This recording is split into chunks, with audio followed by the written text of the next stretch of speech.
말라기서 1장 6절에서 8절 말씀까지 같이 한번 읽어보도록 하겠습니다. 말라기서 1장 6절에서 8절입니다. 내 이름을 멸시하는 제사장들아, 나 만군의 여호와가 너희에게 이르기를 아들은 그 아버지를, 종은 그 주인을 공경하나 내가 아버지일진데 나를 공경함이 어디 있느냐? 내가 주인일진데 나를 두려워함이 어디 있느냐 하나 너희는 이르기를 우리가 어떻게 주의 이름을 멸시하였나이까 하는도다. 너희가 더러운 떡을 나의 제단에 드리고도 말하기를 우리가 어떻게 주를 더럽게 하였나이까 하는도다. 이는 너희가 여호와의 식탁은 경멸히 여길 것이라 말하기 때문이라. 만군의 여호와가 이르노라. 너희가 눈먼 희생 제물을 바치는 것이 어찌 악하지 아니하며 저는 것 병든 것을 드리는 것이 어찌 악하지 아니하냐. 이제 그것을 너희 총독에게 드려보라. 그가 너를 기뻐하겠으며 너를 받아주겠느냐. 하나님께서 우리의 아버지가 되시고 또 우리의 주인이 되신다면 우리 안에 그 하나님을 향한 공경, 경외함, 이제 그런 것이 있어야 한다. 이렇게 말씀하고 계십니다. 특별히 근데 말라기서는 이제 하나님께서 문제를 지적하시는 것은 하나님의 제단에 더러운 떡을 드리고 그런 것은 하나님을 경멸히 여기는 것임에도 불구하고 이제 그런 것을 함부로 행하는 것에 대해서 하나님께서 말씀하고 계십니다. 제가 생각할 때도 이렇게 어딘가에 이렇게 뭐 사역을 하거나 강의를 하거나 특히 이제 강의하러 갔을 때 이렇게 좀 느끼는 마음 뭐 이런 거는 이렇게 존중함 어떤 이런 것이 없을 때 상당히 그 당황스러웠던 그런 경험을 하게 됩니다. 아마 여러분도 그런 경험을 했을 수 있습니다. 그래서 그런 것이 되게 눈에 딱 보이게 어떤 문제인 것은 아닌데 상당히 좀 사람을 위축시키고 그런 면이 있을 수 있죠. 그래서 이제 좀 형식적으로 대한다는 느낌이 들 때 그때 좀 어려울 수가 있죠. 여러분께서도. 여러분이 만약에 교회를 옮겼다. 그래서 만약에 새로운 교회를 갔다. 이제 처음 가는 교회를 갔는데 거기에 사람들이 나를 대할 때 이제 좀 처음 왔으니까 자연스럽게 대하는데 그것이 좀 형식적이다 하고 느낄 때 그 마음에 좀 어려움이 있겠죠. 무슨 말인지 이해되십니까? 그런 것들, 이게, 예를 들면 하나님 앞에, 그 떡을 드리는데, 잘못된 것을 드린단 말이에요. 근데 그 잘못된 것을 드리는 첫 출발이 뭐겠냐. 하나님을 섬기는 그 관계가 형식적이 된 거죠. 제사가 형식적이 된 거죠. 하나님 앞에. 그것은 금방 느낄 수 있죠. 친밀한 관계라면. 지금 이것이 자발성을 따라서, 존중함이 있는 관계인지 아니면 형식적인 관계인지 느낄 수가 있는 거죠. 그래서 정말 그 형식적인 관계가 안 되도록 애를 쓰는 것이 어떻게 보면은 좀 중요한 것 같아요. 제가 저희 교회에서 이제 좀 부담스러워요. 이 담임 목사라고 하는 것이. 죄송합니다. 큰 교회나 되면 뭐겠어요. 특별히 부담스러운 것이 그런 부분이에요. 어느 날 주일날 비가 왔거든요. 그래서 지체들이 평소 좀 늦을 수 있잖아요. 비가 오니까 차량 운행이나 이런 것들이 이제 자기 차로 와도 늦을 수 있거든요. 그래서 저는 그런 거 전혀 신경 쓰지 않거든요. 이제 예배를 신경 쓰고 이러지 누가 왔냐 마냐 뭐 언제 왔냐 이런 거 크게 신경 쓰지 않아요. 근데 사람들은 그게 중요한가 봐요. 늦게 오면 괜히 목사한테 미안해. 왜 나한테 미안해? 그게 목사가 아주 괴로워 죽을 일이죠. 왜 나한테 미안해? 다들 표정이 왜 안 미안해? 아, 나 이러면 안 되는데. 그다음 훈련을 얼마 했는데. 늦게 온 거예요. 근데 우리 교회에 3살짜리 남자애가 있거든요. 저의 바지를 확 붙잡아가지고 제가 사도신경 했는데 주기도문 하게 만들었다니. 정말 귀엽거든요. 네. 왔는데 늦게 오니까 이 친구가 들어오자마자 뭐라고 말하냐면요. 평소에 말도 잘 안 하거든요. 저는 얘가 말을 잘 하나 보다 늘 걱정이고, 저하고는 특별히 말을 잘 안 하는데, 얘가 딱 들어오더니, 목사님, 비가 와서 그래요. 얼른 합시다. 오, 막 쓰러질 뻔했어, 쓰러질 뻔. 그 3살짜리 꼬마도 아는 거예요. 이게 비가 와서 좀 늦었기 때문에 뭔가 목사한테 변명을 해야겠다고 느낀 거죠. 그리고 또 그때 마침 이제 제가 하나님 앞에 마음을 돌아보시다 항상 뭐 예배 진행 분위기가 심각하거든요. 얘는 느낀 거죠. 지금 목사가 저러는 거는 우리가 늦게 와서 지금 저러는 거다고 느낀 거죠. 3살짜리 꼬마도 말을 하는 거죠. 비가 와서 그래요. 빨리 이해하고 빨리 좋게 합시다. 막 이렇게. 3살짜리 꼬마애도 그렇게 말하는 거예요. 사람이 얼마나 그 마음 안에 그 눈에 보이는 것과 형식적인 요소에 이렇게 있는지 알아야 합니다. 타고나는 것 같아요, 사람은. 애쓰지 않으면 자유롭고 자발적이고 친밀한 관계를 유지하기가 힘들어요. 자연스럽게 형식적인 관계로 가는 거예요. 형식적으로 제사를 지내고 형식적으로 하다 보니까 어느 날 관계가 형식적이니까 마음이 안 일어나니까 그냥 떡 그냥 대충 드리게 되는 것이죠. 그게 되게 제가 이제 막 제자훈련 학교 강의 많이 하고 이러다가 시간이 흐르면서 제일 고통스러운 건 뭐냐면 처음에 저를 불렀을 때 이제 그 관계 맺었던 지체들 되게 자발적인 친밀함과 존중이 서로에게 있는 거예요. 그게 되게 좋거든요. 그 다음에 이제 강의하러 오면 이제 딱 데리러 나오거든요. 그러면은, 형님 왔어요? 하고 이제 막 제가 좋아하는 스타벅스 캔커피 같은 거 이런 거 사다 놓거든요. 차 속에다가. 그거 없어도 기뻐요. 근데 이제 그 마음이 되게, 이게 걔가 간사니까 돈이 별로 없잖아요. 그런데도 그 와서 기다리고 되게 만나는 걸 즐거워하고, 저도 이제 좀 그런 걸 부담스러워해요. 만나는 걸 즐거워하고 막 이러면은 좀 부담스러워요. 오늘 강의가 어떻게 될지 모르겠는데, 혼자 있는 거 그냥 좋아요. 인생이 피곤합니다. 아들을 돌보는데도 너무 힘들어 죽겠습니다. 근데도 그게 좋은 거예요. 제가 원래 그런 스타일인데도 그 친구가 이렇게 스타벅스 캔커피 사와서 이렇게 기다리고 이런 게 너무 좋은 거예요. 만나면 막 두런두런 이야기하면서 가고, 사실 강의를 가는데 제일 힘든 게 뭐냐면은 사람을 형식적으로 대할 때 너무 힘든 거예요. 그냥 내 잡이 이거니까 데리러 나왔고, 그런 것 때문에 강의하러 가진 않거든요. 그런 관계 때문에 서로 존중하고 서로 잘 되기를 바라는 마음 때문에 사실은 강의하러 가거든요. 이게 제가 아주 오랫동안 삶의 방향이 그렇게 설정되어 온 거죠. 몇십 년 이렇게 살아온 거예요. 무엇보다 하나님을 섬길 때 하나님께서 그런 분이 아니신가 많이 경험하고 배운 거죠. 이게 뭐 몸에 배인 거죠, 이렇게. 그런 것이 없는 곳에 가서 뭔가 하는 것이 너무너무 어렵고 되게 위축되고, 특별히 저한테 잘못하지 않아요. 근데 형식적으로 대할 때 마음이 되게 위축되는 거예요. 물론 이럴 수 이제 처음 만나는 사람한테 그럼 형식적으로 대하지 어떻게 대하겠습니까? 근데 이런 건 있어요. 하나님 경외함으로 섬기는 사람 마음 안에는 누구를 대하든지 형식적이지 않은 것이 있어요. 느낄 수 있어요.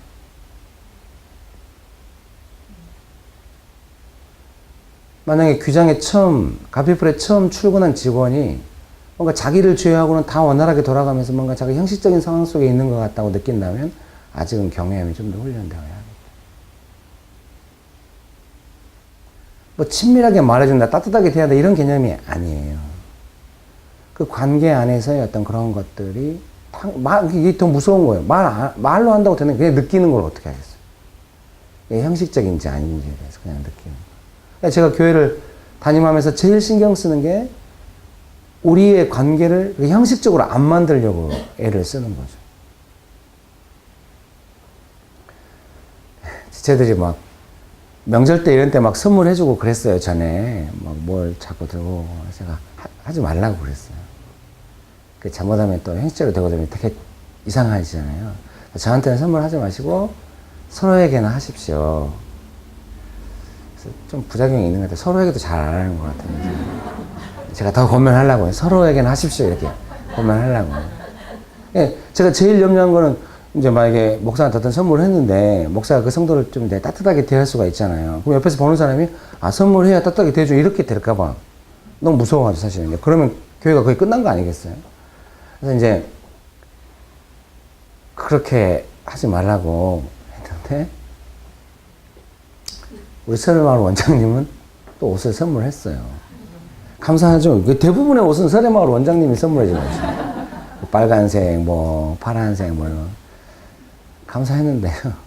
막, 선물 여러 번 할 뻔 했어요. 뭐, 가방도 사오겠어요. 샘소나이트 가방을 사오겠대요.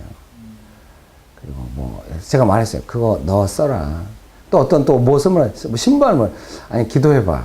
정말 주의 뜻인지. 대부분 선물이 취소됐어요. 좀 마음을 바꿔서 하면 되는데, 기도하고 다 취소했어요. 이번에 불 쓰고 옷을 스웨터를 하나 사갖고 온 거예요. 그래서 고맙다고 하는데, 안 맞아요. 그래서 제가 전화로 말했어요. 야, 선물이 너무 부주의해. 죄송합니다. 이걸 기쁘게 받아줘야 선물 한 사람도 기쁠 텐데, 우리는 이제 그런 관계가 아니니까요. 제가 이렇게 막, 너 요즘 영적인 상태가 좀 이렇게 컨디션이 참 좋지 않은, 이게 참 좋을 때 비하면 지금 좀 그런 상황은 아닌데, 또 형이 말했는데 선물 나에게 하지 마라. 권면했는데 갑자기 네가 선물을 들고 왔으면 당황했다, 형은. 이게 좀 그것도 약간 부주의한데 옷도 부주의하더라. 정말 네가 기도하고 가져온 옷하고 달라, 이 옷을.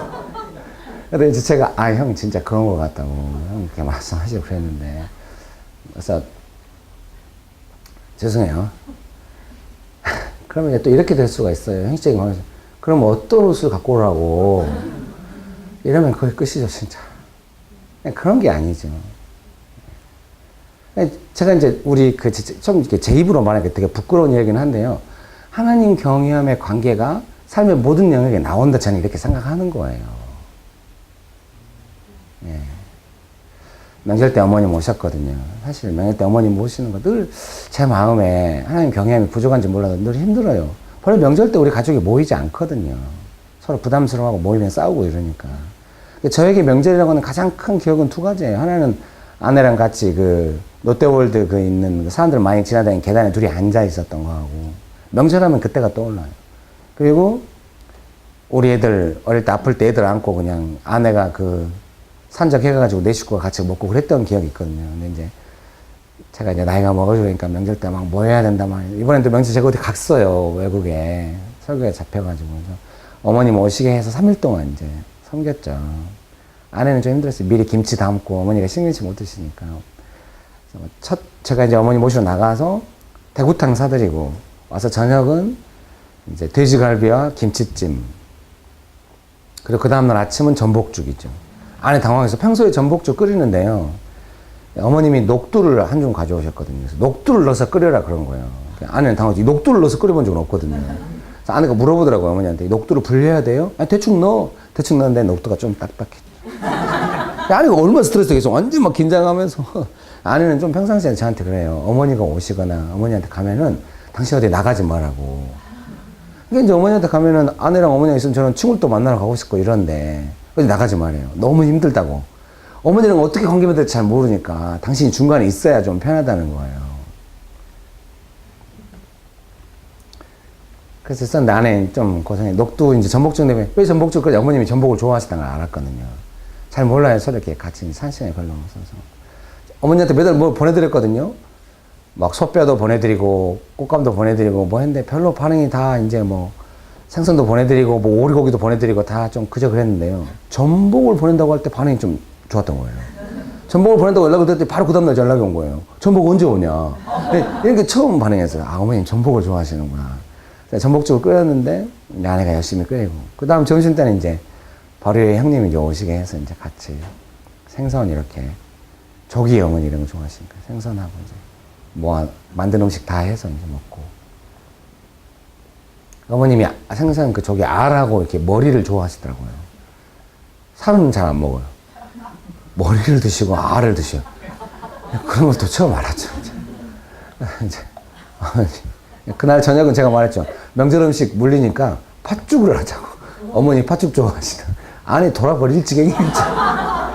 제가 이제 반죽했죠. 이제 반죽하고 좀 도와주고 안에 팥죽하고 예, 아내가 열심히 하긴 하는데 너는 죽여버려. 막 이런 느낌이 좀 오더라고요.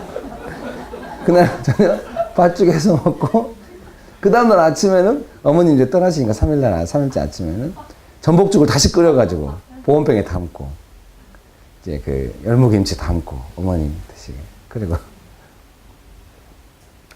마지막 날 이제 아침에 이제 소고기 안심이 들어간 미역국을 끓인 거죠. 그렇게 이제 식사를 준비했는데, 그리고 저는 어머니 떠나시기 전에 다른 나라로 떠났죠. 근데 어머니 떠나시면 아내한테 죽을 줄 모르니까, 여보 이런 식으로 해서 미안합니다. 그리고 2주 만에 돌아왔더니 너무 반가워하면서, 그래 돌아왔구나. 다시 너무 행복하게. 죄송합니다. 이제 어머니를 제가 다 잘 모시지 못하지만 이렇게 존중이라는 거 있잖아요. 그게 되게 좀 제가 더 자발적으로 해야 되는데, 좀 최소한 흉내는 내고 있는 거죠. 제 마음에 좀 쉽지 않은데, 어머니 이렇게 섬기고 이럴 때 뭐 어려서의 경험도 없고 이렇게 뭐 존중받아본 경험도 없고, 이제 그런 것은 하나님 섬기면서 배웠던 것들이기도 하죠. 하나님 경외함으로 하는 거죠, 이런 것.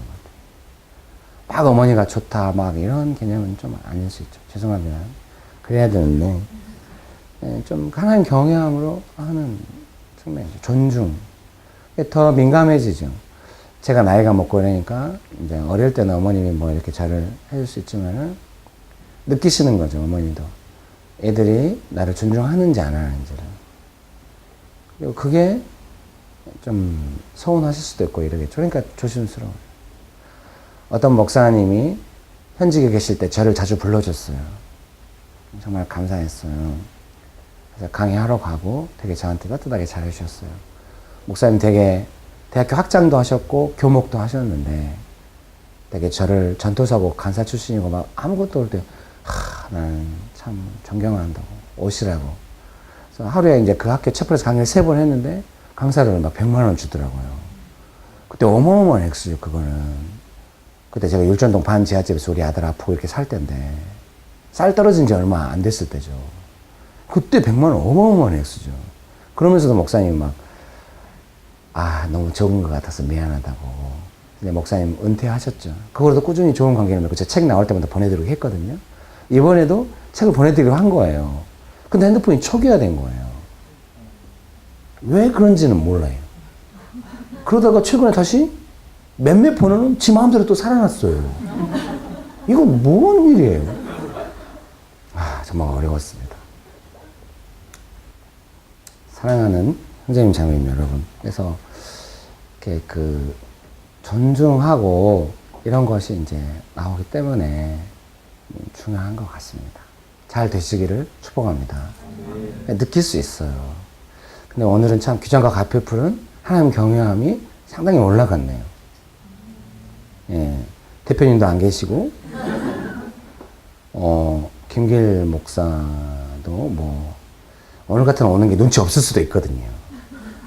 징검다리 휴일로 이렇게 쭉 가야 되는데, 다시 뭔가 집회를 준비하고 이런다니 힘들 수가 있어요. 근데도 아무도 그런 내색 하지 않고. 느껴지거든요, 이제. 왔어요? 막 이런 느낌이 있는데, 그런 게 하나도 없어. 이게 정말 감사하죠. 너무 훌륭한 것 같아요. 형식적이지 않다는 소리잖아요. 제가 군대에서 그걸 많이 경험했거든요. 군종병 할 때요, 교회가 부흥되는 것 간단한 방법이 한 가지 있어요. 어마어마한 부흥이 일어나요. 연대장님이 예수님 믿으면 돼. 연대장님이 교회 오시면 그냥 그 밑에 간부들 다 와요.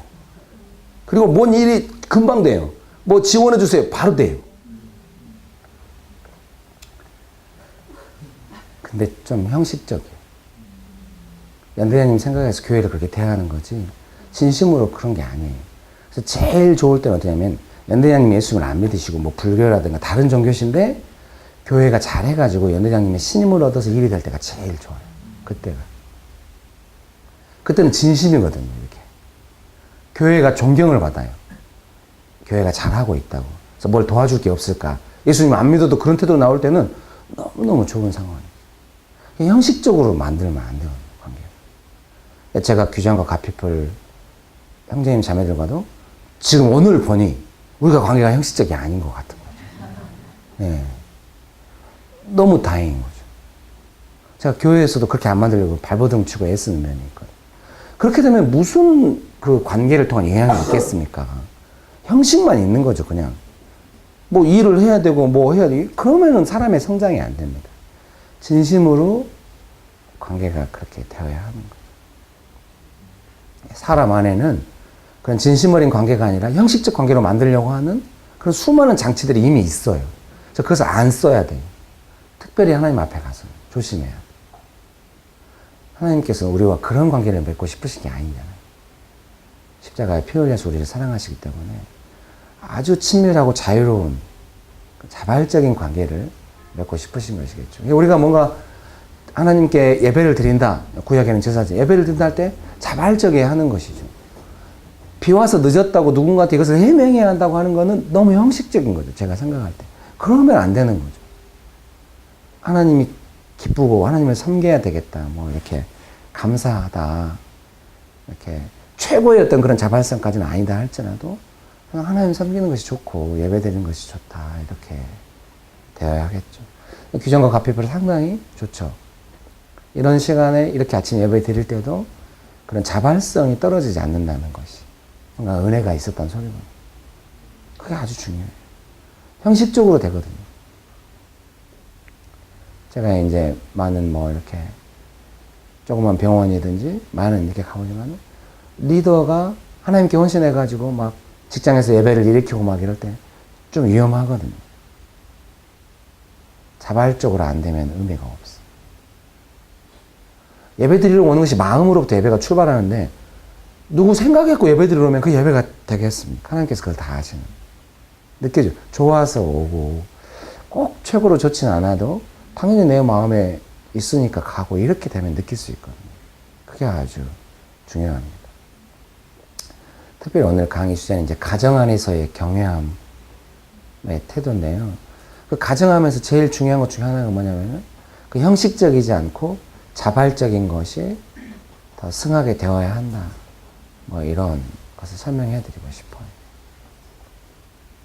가정은 본래 자발적인 공간이잖아요. 뭐 누가 시켜서 하는 공간은 아니거든요. 자발적으로, 자유함으로, 자기가 원해서 기꺼이 즐거움으로 하는 공간이거든요. 그래서 저희가 이제 어머님 모실 때 좀 방법이 익숙하지 않거나 좀 조심스럽거나 좀 최대한 기쁨으로 하진 않았어요. 늘 제 마음에 상처가 있는 것 같아요. 이렇게. 제가 제일 필요할 때 어머님이 막 떠나시고 이랬던 거나 나이가 45든 나이 때 이런 단계 죄송하지. 군대에서 휴가 나오면 막 그러니까 내려오지 말고 거기서 있다가 다시 부대로 들어가 막 이렇게 밥 많이 주냐? 그러면 다시 부대로 들어가 이제 누구도 저를 환영하지 않았던 좀 그런 마음이 좀 제 안에 있죠. 근데 다시 경외함으로 존중함을 이렇게 한다고 하는 것이 익숙치는 않은 면이 있고 최대한 즐겁게 막 이렇게 좀 잘 안 되는 면이 있습니다. 그런 제 자신이 좀 한탄스러운 것 같아요. 제 자식을 향해서도 그게 자발적으로 잘 안 되거든요. 자연스럽게 아들과 공부하고 자연스럽게 하고 이래야 되는데 될 때도 있는데 대부분 좀 결정해서 형식적으로 결정한다는 게 아니라 제 마음에 이거는 뭔가 형식적으로 하거나 자발적이 아닌 마음들에 있으면 거부하고 다시 한번 좋은 마음으로 하고 이런 거를 결정해야 할 때가 있는 거예요. 특별히 아들하고 점심 먹을 때 맨날 느끼한 거 먹어요. 고기와 좀 덜 느끼한 게 부대찌개고 막 이러고 이러다 제가 고지혈증 걸릴 것 같아요. 저는 식단이 그렇지는 않으니까. 그렇지만 아들 사랑하는 마음이 금방 일어나서 즐거운 마음으로 하죠. 축복합니다. 그래서 사랑하는 형제님 자매님 여러분께서 이 규정과 가피풀에서의 모습과 가정에서의 모습이 그 경외함의 편차가 어느 정도인지 좀 돌아볼 필요가 있습니다. 공식적인 장소, 직장과 교회, 그리고 가정에서 경외함의 편차가 어느 정도인가.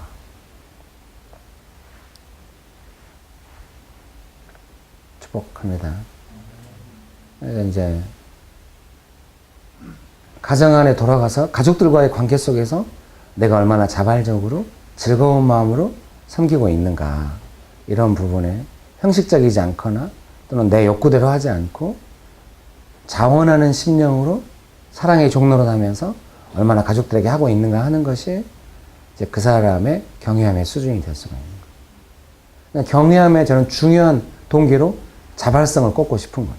자기가 원해서 좋은 마음으로 이렇게 하는 거예요. 원해서 하나님께 제사를 지내야 하는 거예요. 좋은 마음으로 예배를 드려야 하는 거예요. 예배를 잘 드리고 싶으니까 삶을 돌아보고 이렇게 하는 거예요. 스스로 원해서. 예배가 정해져 있으니까 하나님께 해야 되니까 안 하면 뭐 혼나니까 이렇게 하면 너무 심각하고 하나님 많이 혼내시지 않네? 그러니까 이제 뭐 두려움도 없이 형식적으로 하고 이런 건 좀 위험한 것이죠. 그렇게 하지 않고 얼마나 자발적으로 정성을 들여서 하고 있는가 하는 거죠. 제가 아내를 얻기 위하여 되게 정성을 들였습니다. 야곱이 아내 얻기 위하여 양을 쳤다고 성경에 말씀하시는데 저도 아내 얻기 위하여 정성을 들였습니다. 그래서 아내를 얻은 뒤로 함부로 했습니다. 나쁜 놈이었죠. 뭐 좀 마음에 안 들면 똑바로 해! 막 이렇게 하고.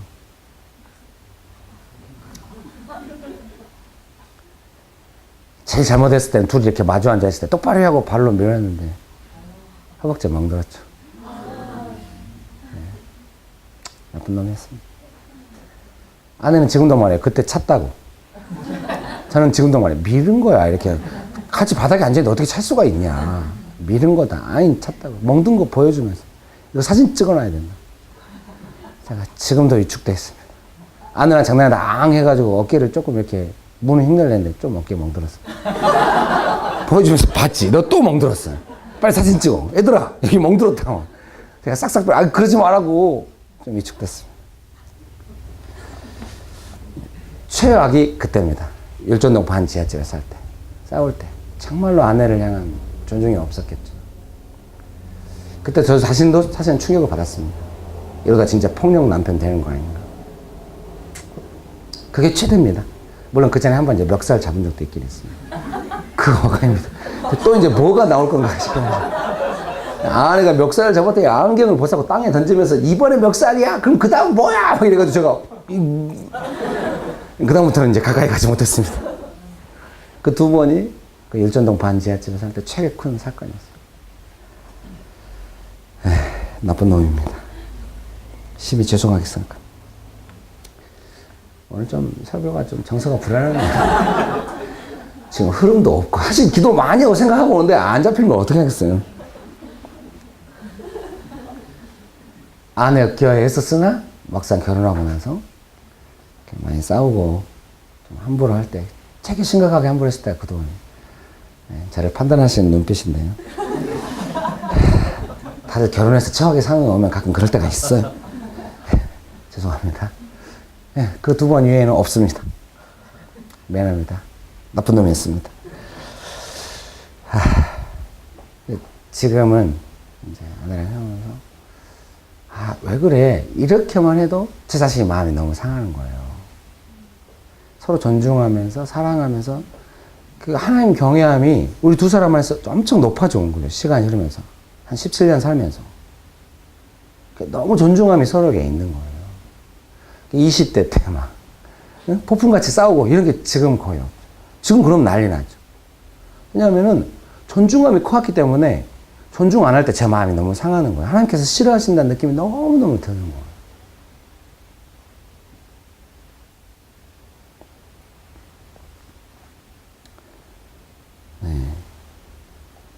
제가 왜 이렇게 말씀드리냐면 결혼하신 분들은 부부관계 안에서 최고로 존중 안 했을 때를 생각해 보십시오. 저처럼. 그리고 그 부부관계 속에 존중하지 않았던 것이 지금 어느 정도 수준에 와 있는지를 생각해 보십시오. 그것이 나의 경외함의 수준입니다.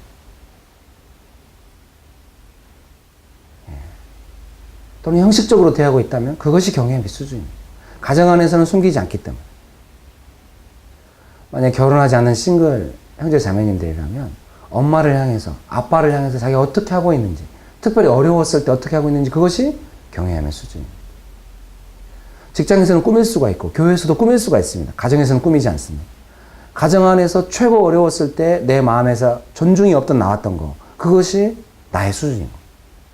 그걸 인정해요. 부부관계 안에서 가장 라이브하게 서로 붙었던 때. 그게 내 경외함의 수준입니다. 부모님을 향하여 내 마음에 들지 않았을 때 내가 하고 있는 행동, 그것이 경외함의 수준입니다. 그 부분에 실질적인 진전이 없다면 경외하는 사람이다, 하나님 경외하는 사람들이 이렇게 말하기 어렵죠. 그 부분에 꾸준한 진전이 있어야 됩니다. 엄마 아빠가 내 마음에 들지 않을 때도 어떻게 엄마 아빠를 존중하고 사랑할 수 있는가, 그것도 자발적인 마음으로. 그게 지금 현재 내가 어느 정도 훈련되어 왔는가를 보여주는 것입니다. 부부관계 안에서도 마찬가지입니다. 제가 그런 거죠. 그렇게 사랑하고 이러다 뭔가 마음에 안 들 때, 아, 좀 왜 그래? 이렇게 할 때, 그 제 표정과 말이 아내한테 너무 당황스러운 거예요. 네, 한 90 몇 프로 이상의 그 좋은 시간에 서로 이렇게 존중하면서 있는 시간이 너무 좋으니까, 약간이라도 존중이 안 되면 너무 어려운 거예요. 좀, 제가 많이 미안해가지고, 이제, 스스로 너무 조심하면서 잘 하려고 하죠. 오늘 어쩐지 분위기가 계속 저를 판단하는 분위기예요. 그러지 마시고요. 각자 생각해 보세요. 축복합니다. 예. 한 명씩 묻고 싶은 욕구가 확 올라와요. 갑자기 번전 생각이 나면서 이성교제 할 때 싸울 때 어떻게 했어요? 부부간에 싸울 때 어떻게 했으면 이런 것만 묻고 싶은 거예요. 예. 그때 그 자기 자신의 모습에 대해서 하나님께서 너무 근심하시고, 나도 내 모습을 봤을 때, 아, 이건 진짜 아니다. 어떻게 이 부분에 진전이 있겠는가. 그런 부분을 깊이 생각할 수 있게 되기를 주의 이름으로 축복합니다. 축복합니다. 가정 안에서 하나님 경외함 없이 행동했던 거, 존중하지 않았던 거, 그것이 지금 현재 내 모습이라는 걸 잊지 마시고, 부모를 형식적으로 대할 때 있는 거, 이런 거 위험한 겁니다. 적어도 훈련된 사람이라면 그런 거 아주 위험한 겁니다. 부모님을 형식적으로 대하거나 내 기분 따라 대할 때가 있었죠. 이성교제나 부부관계 안에 그럴 때가 있었을 겁니다. 그것은 아주 위험한 것입니다. 그것이 지금 자기 자신의 훈련됨과 경외함의 현 주소를 보여주고 있는 것입니다. 무조건 존중하고 다 잘해야 된다, 그런 거 아닙니다. 그러나 진전이 있어야 한다는 것. 그 부분이 과거하고 달라야 한다는 것. 저도 잘하지 못합니다. 진전이 있는 것이죠. 꾸준히 겸손하게. 축복합니다. 나중에는 불특정 다수의 모든 사람에게 그런 진전이 있어야겠죠. 특별히 어려울 때. 형식적으로 대할 수 있고, 뭔가 내 욕구대로 대할 수 있는 그런 상황에서도 하나님 생각하고 하나님 경외함으로 대할 수 있다. 이렇게 되었다. 그럼 그 사람이 진정으로 훈련되었다. 이렇게 말할 수가 있죠. 그런 부분에 날마다 진전이 있어야 됩니다. 그게 없으면은 좀 훈련이 멈춘 상태로 갈 수 있습니다. 그 부분이 날마다 더 승해져야 돼요. 그래서 나중에 어떻게 됐겠습니까? 처음 만난 사람이나 귀장이나 카페풀에 처음 온 사람이나 손님으로 온 사람이 나를 만나는데 되게 어떤 존중받는 느낌을 그냥 자연스럽게 받는 거예요. 마음에서 흘러가는 거예요. 그 정도 되면 이제 너무너무 훈련된 거예요. 그렇게 되시기를 주의 이름으로 축복합니다. 그 자발성, 하나님이 좋아서 하고 즐거워서 하고 이런 거, 최고의 컨디션 아니더라도 그냥 좋은 마음에서 자연스럽게 나오고, 이렇게 될 때까지 우리는 하나님을 섬기고 또 가족들을 섬기고 가정 안에서 그렇게 있어야 됩니다. 가정 안에서 뭐 일들이라든가 시간을 보내시죠. 자발적인 마음으로, 즐거운 마음으로, 좋은 마음으로 하는 것이 그 보내는 시간의 몇 프로 정도 되는 것 같아요.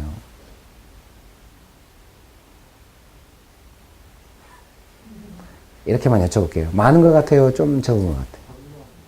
아, 예. 이런 건 아니죠? 저거. 이런 건 아니죠? 그때 들을 때 제가 마음이 좋았거든요. 저거 이런 건 아니었고, 마음을 깨트리면서, 정말 적구나. 너무 못 적고 입에 툭 나와버린 것 같은 그런 느낌을 받았어요. 너무 디테일하네요. 좀 더, 그냥 질문을 바꾸겠습니다. 좀 더 많아지기 원하시죠? 그리고 자기가 이렇게 가정 안에서 자발적으로 이렇게 하나님 경외하면 이렇게 하나님 경외함으로 뭔가 억지로 해봐요. 그게 되겠어요. 그건 경외함이 아닌 거예요. 억지로 하는 거예요. 좋은 마음으로, 원하는 마음으로, 자원하는 심령으로 하는 거죠. 여러분도 누군가 억지로 여러분을 타면 느끼잖아요. 특별히 사랑하는 관계 안에서는 그러거든요. 남자친구가 억지로 나왔어. 진짜 있을 수 없는 일이거든요. 너무 굴욕적이잖아요. 제가 제일 강사로 가서 제일 힘들 때는 픽업이나 하스피탈리티를 억지로 할 때 왔으니까 일단 너무 괴로워. 마음이 되게 위축돼요. 제일 좋을 때는 모임 자체도 막 욕심으로 할 때가 있거든요. 막 광고 내고 막 누가 온다더라 이러니까 이 정도 하스피탈 해줄 테니까 이 정도 분위기를 만들어줘요. 막 이러면 거의 이제 진짜 죽음인데요. 제일 좋을 때는 이제 분위기 자체도 소박하고 모임도 소박한데 진심으로 대해가지고 그런 걸 되게 좋죠. 그다음에 제가 막 밥 사기도 하고 이번에도 어디 강의하러 갔는데 저를 데려가는데 처음에 약간 저를 잘 모르니까 좀 형식적이었어요. 그럴 수밖에 없죠. 처음 만나니까. 그래서 저도 형식적으로 괜찮습니다. 제가 식사는 알아서 하겠습니다. 이렇게 했는데 한 번 더 연락이 온 거예요. 가다가 좀 마음이 안 좋았는지 목사님 정말 원하신다면 제가 식사 대접을 하고 싶습니다. 우리에게 오셨으니까. 그 마음이 좋았어요. 물론 이렇게 생각하시면 안 돼요. 몇 번 연락해야 그때 응한다. 이렇게 진짜 그런 건 아니에요. 제가 그런 사람 아닙니다. 근데 가다가 다시 그 전화했던 마음이 너무 좋았어요. 못내 아쉬운 듯한 그런 마음. 꼭 대접해도 뭔가 그 사람이 하나님 경외하는 사람인 거죠. 그래서 제가 그럼 같이 식사할까요? 같이 식사하고 로키 산맥을 보러 가세요. 제가 가기 전부터 이야기를 들었거든요. 레이크 루이스는 꼭 가야 된다. 스트레스 확 날라거든요. 저는 그런 걸 그렇게 좋아하진 않아요. 토론토 설교하러 갔을 때도 나이아가라 폭포 보러 가지 않았어요. 안 가야죠. 뭐 어디 인공폭포에서 물 떨어지는 거랑 나이아가라랑 비슷하다고 생각하는 중. 막 그러더라고요. 네가 아무리 그래도 레이크 루이스를 보면 달라져. 아니 그렇지 않아요. 저는 자연 보고 그닥 감동하지 않아요. 그냥 자연은 자연이죠. 그냥 기본적으로 자연을 부담스러워해요. 인생이 피곤하죠. 네온 사인의 안정감을 느낀다니까. 장소가 삭막한 것 같아요. 죄송해요. 그냥 뭔가를 이렇게 구경한다 이런 것 자체를 별로 안 좋아해요. 좋아하는 거는 사람들이 북적북적한 걸 좋아해요. 그러니까 그 나라 가서 되게 힘들었던 게 사람이 없다는 게 너무 힘들었어요. 이것도 존중은 아니야. 왜 토끼가 더 많아? 근데 대학가 근처에 갔더니 젊은이들이 바글바글한 거예요. 한국에 온 느낌인 거예요. 거기서 막 글이 나오더라고요. 카페에 앉아가지고. 안 갔어요. 그분하고 밥 먹기 너무 기분이 좋은 거예요. 느껴진 거예요. 이 사람이 나를 존중하든지 아니 그런 건 아니겠죠. 서로 잘 모르니까. 그리고 제가 안 먹겠다니 까다롭다고 느끼고 좀 조심했겠죠. 얼굴도 험상궂게 생겼고. 근데 이분이 하나님을 경외하는 마음으로 저를 대한 것 같아요. 그래서 그게 너무 좋은 거예요. 그래서 같이 기꺼이 밥을 먹었죠. 즐겁게. 먹었는데 마음이 너무 좋으니까 제가 말했죠. 우연히 말한 거 우리 교회 농구장에 있다고. 제가 말했죠. 같이 농구할까요? 목사님, 농구 잘하세요? 뭐 좀 좋아하죠. 같이 가서 농구를 한 거예요. 놓기 안 가고. 저는 그런 걸 더 좋아하죠. 하나님 경외하는 사람이 만나서 존중이 서로 있으면서 소박하게 즐겁게 있는 거. 이걸 제일 좋아해요. 예. 가정이나 어디서나 그렇게 살고 싶죠. 규정과 가피표라서 제가 그렇게 아마 해왔다고 생각합니다. 친밀하게 많이 만나지는 못했지만 그렇게 하려고 해서 왔다고 하십니다. 축복합니다. 예, 두 가지 그 경외함의 동기에 대해서 이렇게 자발성과 사랑. 자발성의 반대말은 형식적이라고 하고 싶은 거예요. 사랑의 반대말은 욕심. 사람이 또 욕심의 동기로 또 뭔가 또 열심히 할 수도 있거든요. 그거에 대해서는 다음 주에 와서 하도록 하겠습니다. 축복합니다. 기도하겠습니다. 여러분 너무 잘하셨어요. 격려도 지금 형식적이지 않아요. 자발적이야. 이건 경외함이죠. 완전 훌륭해요. 너무 기쁘네요, 제가. 오늘 사실 좀 걱정이니까 쎄하고 다 이제 어쩔 수 없이 형식적으로 와서 앉아있고 막 이렇게 좀 할까 봐 너무 걱정했거든요. 근데 오늘 분위기가 아니네요. 그 얼마나 왔냐가 중요한 게 아니라 그 마음의 태도가 다 하나님 경외함이 있다. 이걸 보니 너무 기쁜 거예요, 제 마음. 계속 그렇게 하십시오, 여러분. 네, 축복합니다. 예, 기도하겠습니다. 여러분 너무 잘하셨습니다. 이 시간에 기도하실 때 주신 아버지 하나님, 제가 하나님 존중하고 즐거운 마음으로 하나님 존중하고, 이게 하나님을 좋아하고 사랑하는 것보다 더 큰 존중이 어디 있겠어요. 그렇지 않아요? 내가 원해서 막 그렇게 하는 거예요. 얼마나 하나님께서 그걸 기뻐하시겠어요. 그래서 우리가 이 시간에 기도하실 때, 주여 저의 평생에 제가 원하고 즐거워하고 하나님 사랑하고 그 사랑 안에 거하고 하나님 막 제가 얼마나 좋아해서 섬기고 막 이런 거 자발적으로 되기 원합니다. 이 부분에 더욱더 깊은 성장이 있기 원합니다 하면서 기도합시다.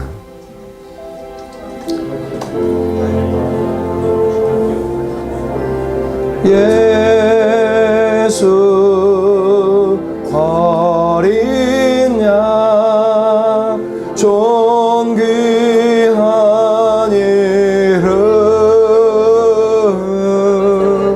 예수 어린 양 존귀한 이름 주여 우리의 마음 안에서 존귀하게 되시옵소서.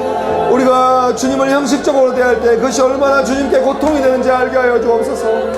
우리가 또한 사람을 형식적으로 대할 때, 가족들을 향하여 우리 마음대로 대할 때 그것이 하나님 경외함이 없을 때 얼마나 큰 고통이 되는지 주여 우리로 알게 하옵소서.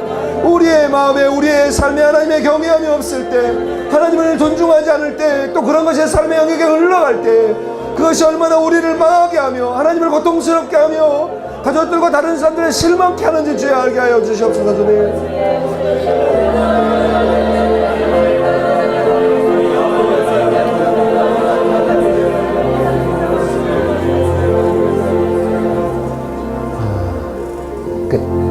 가정 안에서 잘 못했다 이렇게 말하고 싶지 않아요. 성장 중에 있다 이렇게 말씀드리고 싶어요. 실수한 것들이 많이 있으실 거예요. 내 마음대로 한 것들이 있으실 거예요. 이 시간에 기도하실 때, 주님 제가 가정이 편하다고 생각해서 경외함 없이 했던 것들, 편한 관계 속에서 경외함 없이 했던 것들에 대해서 주님 제가 회개하고, 특별히 생각나는 거 있다면 부부관계 안에서, 이성교제 관계 안에서, 가족들과의, 부모님과의 관계 안에서 경외함 없이 했던 것들이 있다면 이 시간에 그것이 내 모습인 줄 알고, 내가 밖에 나가서 꾸민 모습이 내 모습이 아니라 그 관계 속에서 경외함 없이 했던 말들, 내 표정들, 그런 마음 씀씀이들이 나구나 이렇게 인정하시면서, 주여 제가 이 부분에 진정한 성장이 있기 원합니다. 주님 저를 만져주시고 저를 불쌍히 여겨 주옵소서 하면서 간절히 기도합시다. 기도하시겠습니다.